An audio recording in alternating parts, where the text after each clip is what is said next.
Olá, vamos continuar a nossa conversa? Hoje eu vou explicar qual foi a sensação de ser uma testemunha de Jeová batizada.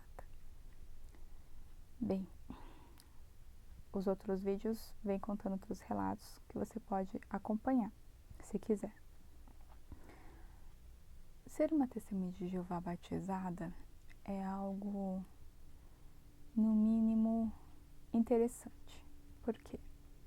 Porque ao longo do estudo você fica imaginando um monte de possibilidades que você pode vir a adquirir e a realizar. E aí você se torna um publicador não batizado, você começa a sair no campo e aquele mundo vai se tornando mais real e mais próximo. Você vai se empolgando, você vai ajustando a sua vida, vai fazendo as mudanças necessárias até chegar ao batismo.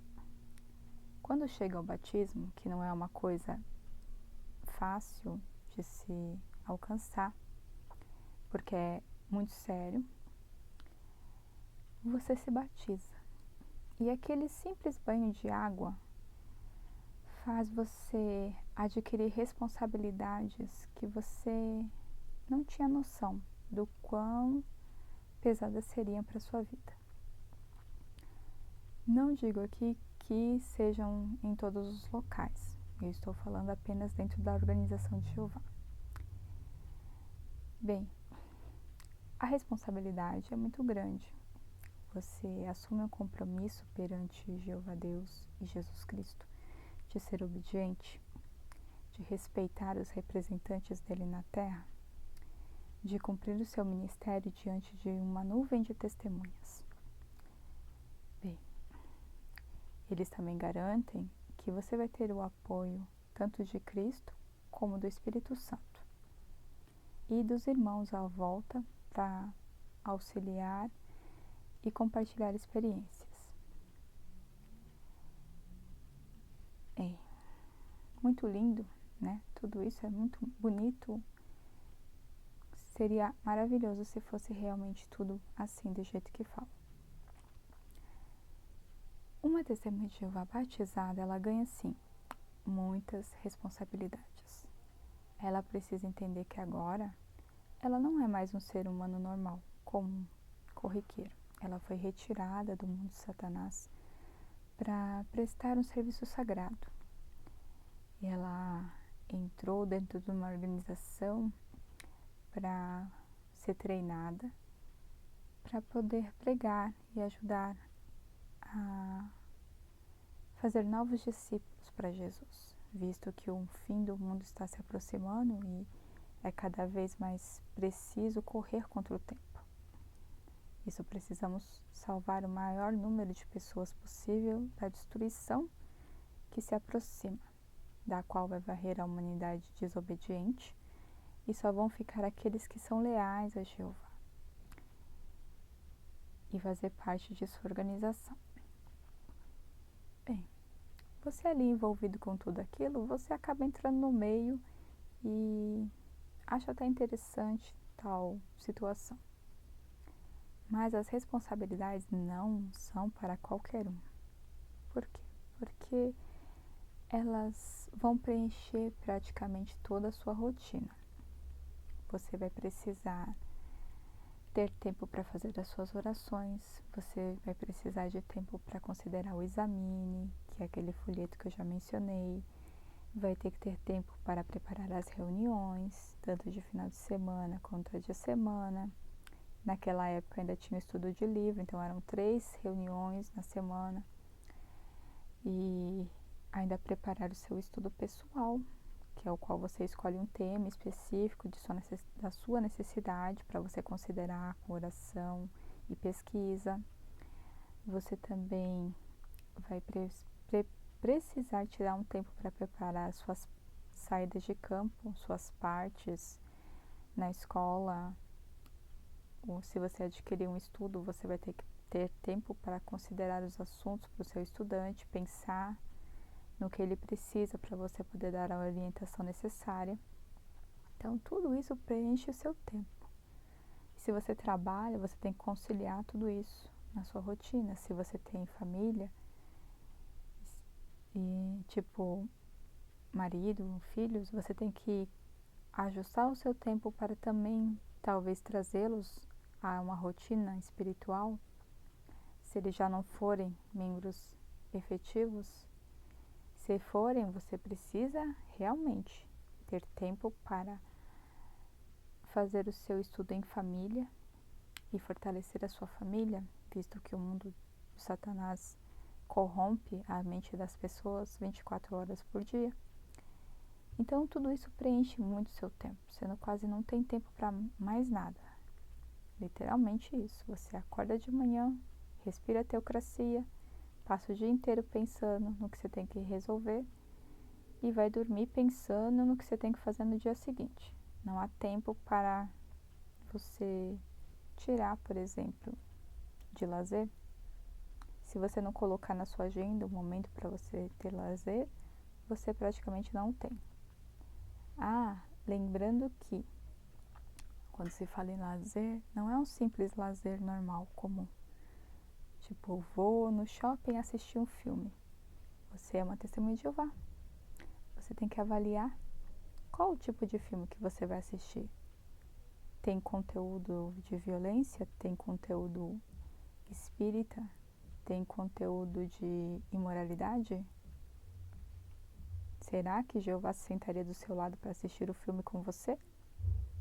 Se você tem amigos, esses seus amigos também são amigos de Jeová? Será que Cristo aprovaria suas amizades? Se você tem família, será que os seus familiares são leais a Jeová? Será que eles não poderiam também vir a adquirir o conhecimento que você tem? Por que você não pensou em abrir uma oportunidade de pregação com a sua família? Se você vai decidir ficar em casa, a mesma coisa.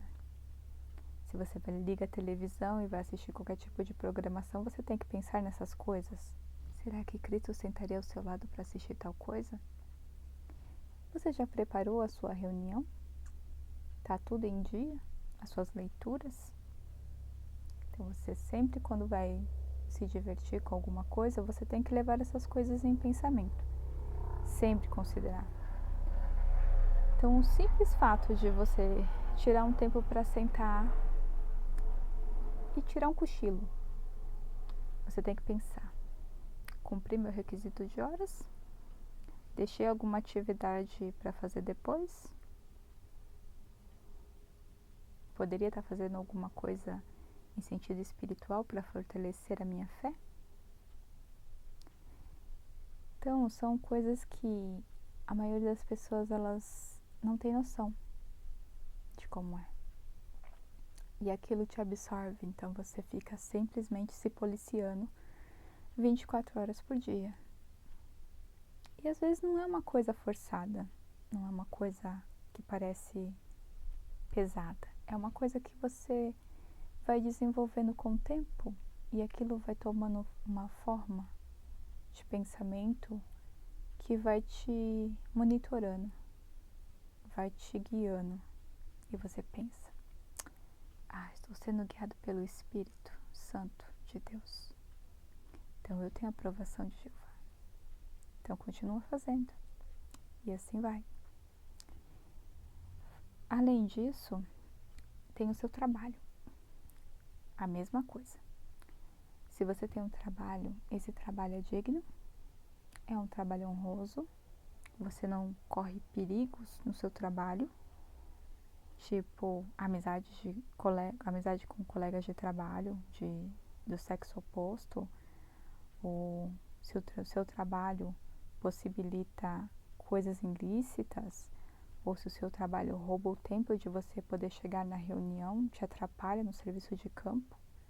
Então, tudo isso é considerado com você. Mas isso se torna ainda mais intenso quando você batiza, porque agora você é uma testemunha oficial. Quando as pessoas olharem para você, você é a representação de Deus na terra. E precisa deixar o nome de Jeová sempre limpo de qualquer vitupério que exista. Então você vai avaliar isso. Bem, no meu caso, eu trabalho como autônoma. Então, os meus horários sou eu que faço, a minha rotina sou eu que faço. Nesse ponto, não tive desafios. Outro ponto interessante, quando você se torna uma testemunha de Jeová batizada, é que você começa a adquirir algumas coisas. Por exemplo, quando você não era, você não tinha tinha poucas publicações. Quando você batiza, já abre um leque de você poder vir adquirir publicações mais específicas, mais livros, mais revistas. Eu não sei se tem alguém daquela época que ainda fazia os garimpos. Eu fui uma dessas pessoas, tipo, se uma testemunha de Jeová morre e larga uma biblioteca de publicações, eu ia lá recolher todas as sentinelas e despertais que eu pudesse carregar, porque eu queria todas as publicações. Tanto que eu consegui todas as publicações. Tinha encadernados, tinha brochuras, tinha livros antigos que quase foram destruídos pelos cupins, mas eu os tinha. Ganhei a Bíblia Verde, a tão famosa Bíblia Verde, e muitos outros materiais. Então você vai, com o passar do tempo, vai adquirindo uma biblioteca enorme, coisa que você não tinha. Também, sendo publicador não batizado, você não tem esse acesso a outras pessoas, porque agora você batizou, então você é um membro, você precisa de conteúdo, você precisa do alimento espiritual, porque sem um alimento espiritual, você não pode efetivar o seu ministério, você não pode falar com as pessoas sem conteúdo, e também como você vai fazer as suas pesquisas. Me lembro também que eu esqueci de mencionar que, mesmo sendo publicador não batizado, eu fui para Betel. Eu tive esse privilégio de ir para Betel. E lembro que ir para Betel, lá em Cesarolândia, em Tatuí, foi uma experiência muito estranha, porque lá é um lugar bonito e você chega naquele cenário, parece cenário americano de algum filme desses de bem antigos, e você vê tudo muito bem limpo, bem organizado. E naquela visita que eu fiz, eu adquiri algumas publicações. Eu adquiri os 3 volumes do Perspicaz.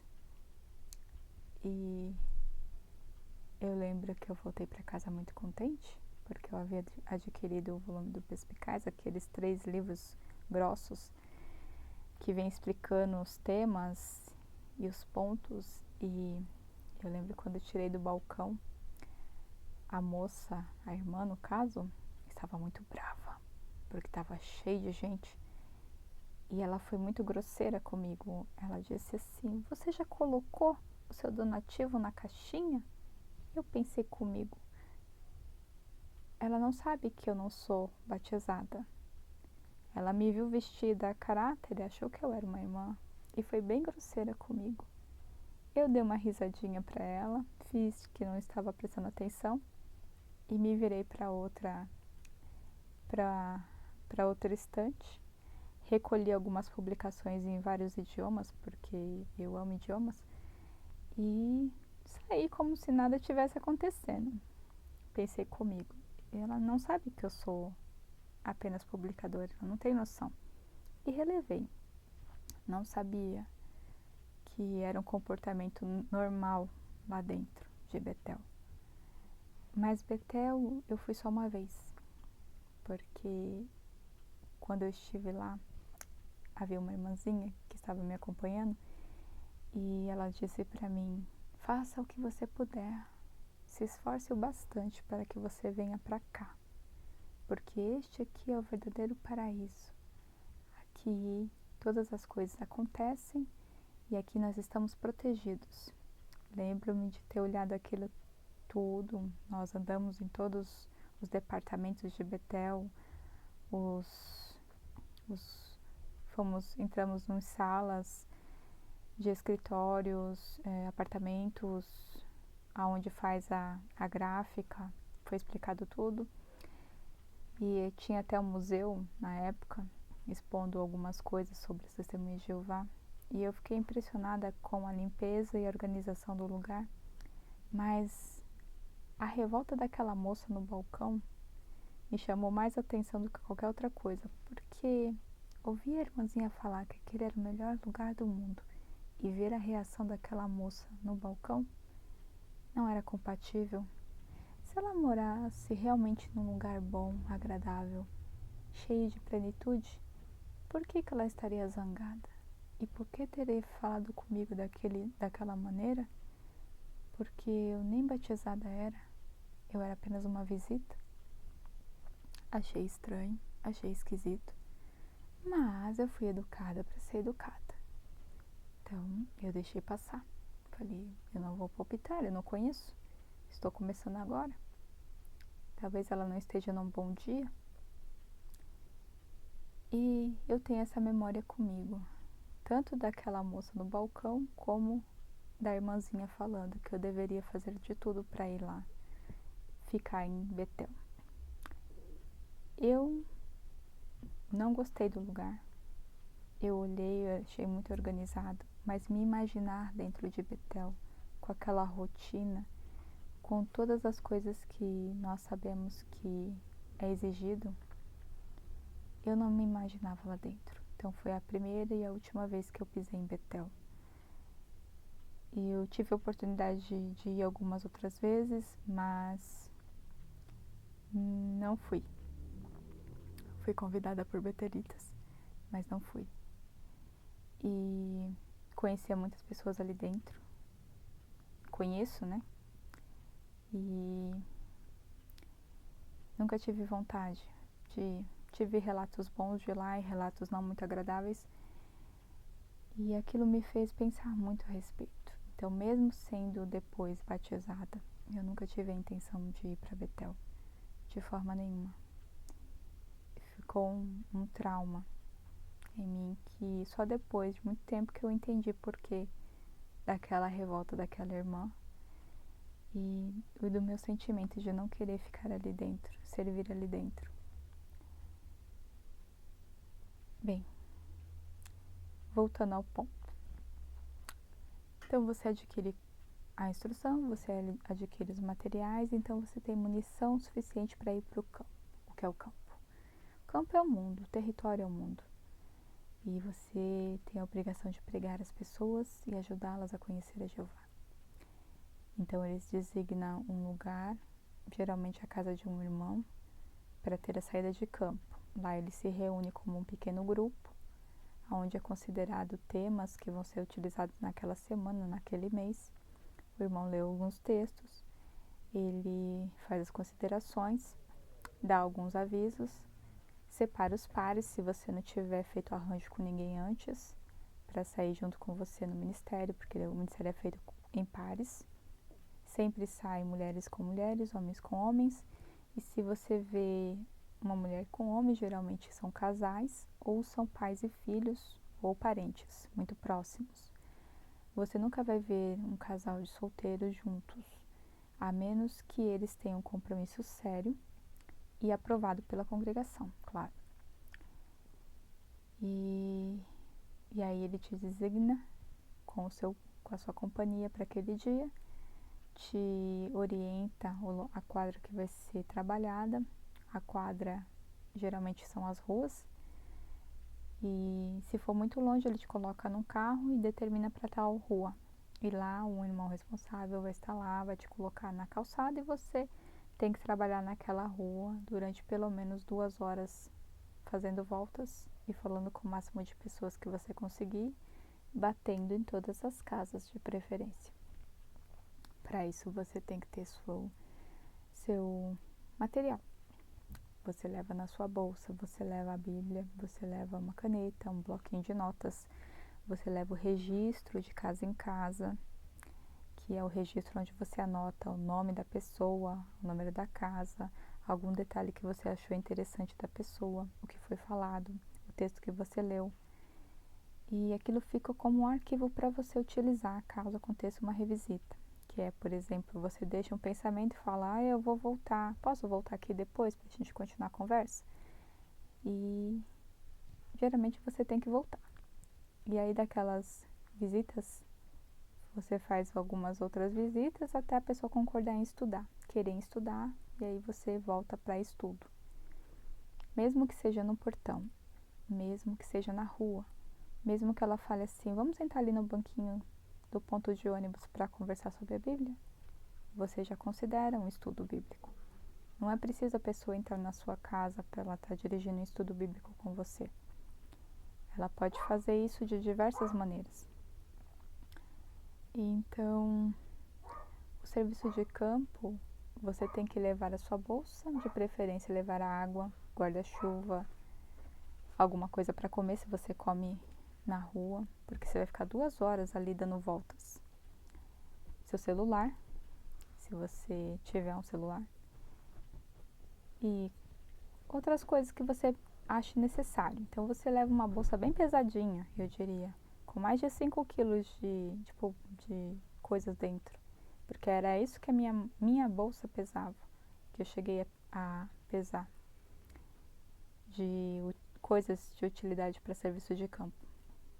Então, você tem que ter todo esse aparato. Você não pode simplesmente pegar a sua bolsa e, eu vou pregar e sair, lá vão ter. Não. Você tem que estar com tudo organizado. Até porque você pode auxiliar alguém que não tem uma brochura, um folheto, uma publicação para usar no campo e tal. Lembrando que você tem que preparar a sua própria apresentação pessoal. Tipo, escolher um tema, estudar sobre aquele tema, escolher um texto para que você possa abordar com alguma pessoa e dali surge uma conversa. Também lembrando que você tem que saber lidar com qualquer tipo de criatura que exista, porque uma testemunha de Jeová, ela tem que desenvolver essa habilidade. Ela tem que falar com qualquer pessoa, em qualquer situação. Então, no serviço de campo, você vai lidar com todos os tipos de pessoas. Pessoas boas, gentis, mansas, atenciosas, legais, divertidas, mas também você vai lidar com gente muito mal-humorada, gente sem noção, gente perigosa, gente que não tem moral, que vai fazer convites inadequados, gente agressiva, gente que é opositora, né? E você tem que estar preparado para isso. Por isso que você não pode sair sozinho. A recomendação é sempre que você esteja sempre com alguém com mais espiritualidade que você. Ou se você é capaz de ter essa espiritualidade, você anda com uma pessoa mais recente, para que você possa treiná-la nas dificuldades que acontecem. E acontecem muita coisa no campo. Não é só alegria. E o serviço de campo, no começo, quando você começa, é uma aventura. Você vai pra rua, você vai falar sobre Deus, você vai passar por situações engraçadíssimas, você vai correr de cachorro, você vai ver pessoas em situações inusitadas, você vai ser tratado, às vezes, não muito legal. E aquilo com o tempo fica até divertido, você vai pegando o entendimento da coisa. Bem, no começo é tudo muito bom. O problema acontece quando você tem que relatar isso, porque você faz todo esse trabalho, você cumpre o requisito de horas e depois você tem um relatório que é entregue mensalmente na congregação com todas as atividades que você realizou. Quanto de tempo você ficou no ministério, que publicação você deixou, se você tem estudo, se você deixou um livro, que livro que você deixou, pelo menos naquela época era assim, hoje em dia eu não sei. E você tem que relatar isso, você vai deixar esse papel do relatório, que é diferente do registro de casa em casa, que é seu, é um outro papel. E esse relatório é entregue para o ancião dirigente da sede de grupo, que é separado por grupos, e ele vai anotar e vai lá para o seu registro de publicador ou de pioneiro da congregação. Vai ficar lá registradinho as suas atividades. Por quê? Porque o corpo governante precisa saber o que você anda fazendo. Você não pode trabalhar para ele simplesmente por livre e espontânea vontade, fazendo as coisas do seu jeito. Você está dentro de uma organização, então você tem que prestar contas. Contas e mais contas do que você faz. E então você pega uma rotina e assim vai. Então, uma saída de campo, o campo em si, não parece ser uma coisa muito ruim. O ministério ali de casa em casa. Naquela época era bem interessante, a gente ainda encontrava muita gente interessada e às vezes passava muito tempo dando voltas, passava mais conversando com o colega do lado do que conversando com os moradores na rua, que é o que geralmente acontece. E muitas vezes você vira o psicólogo do seu companheiro que está do lado com você no campo, que muitas vezes aproveita do campo para desabafar, para falar da vida, do trabalho. E assim você vai conhecendo as pessoas também. Você vai sabendo as situações que a pessoa enfrenta. Você vai entendendo a personalidade das pessoas que estão ali na organização. E você vai começando a descobrir que não era aquilo que você viu lá no começo, sabe?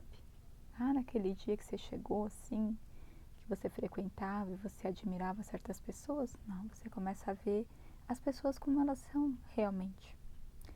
Algum problema nisso? Não, nem um pouquinho. O problema está quando você descobre que o lugar não era um mar de rosas. Que aquelas pessoas com aquelas faces tão harmoniosas, tão bonitas, tão dedicadas, não são assim tão zelosas quanto você pensa.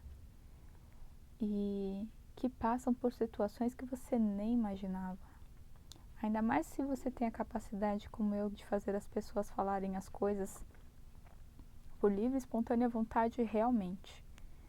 Eu tenho esse dom. Acho que não sei se eu posso chamar de dom. Mas das pessoas simplesmente começarem a falar e a gente descobre coisas que não precisava muitas vezes. E como eu já disse, né, a gente acaba conhecendo as pessoas a fundo.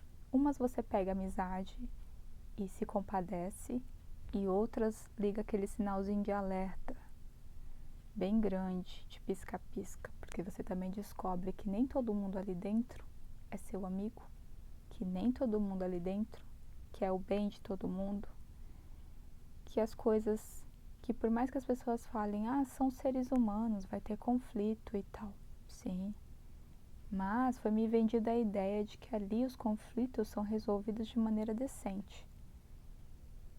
E por que que não são?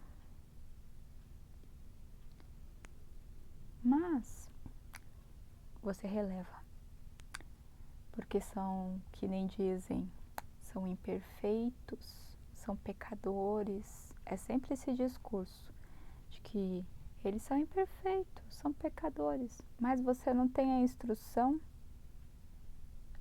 divina que coordena tudo, a instrução do novo mundo, de paz, de harmonia, de que ali não tinha conflitos, que tudo se resolveria com paz e harmonia.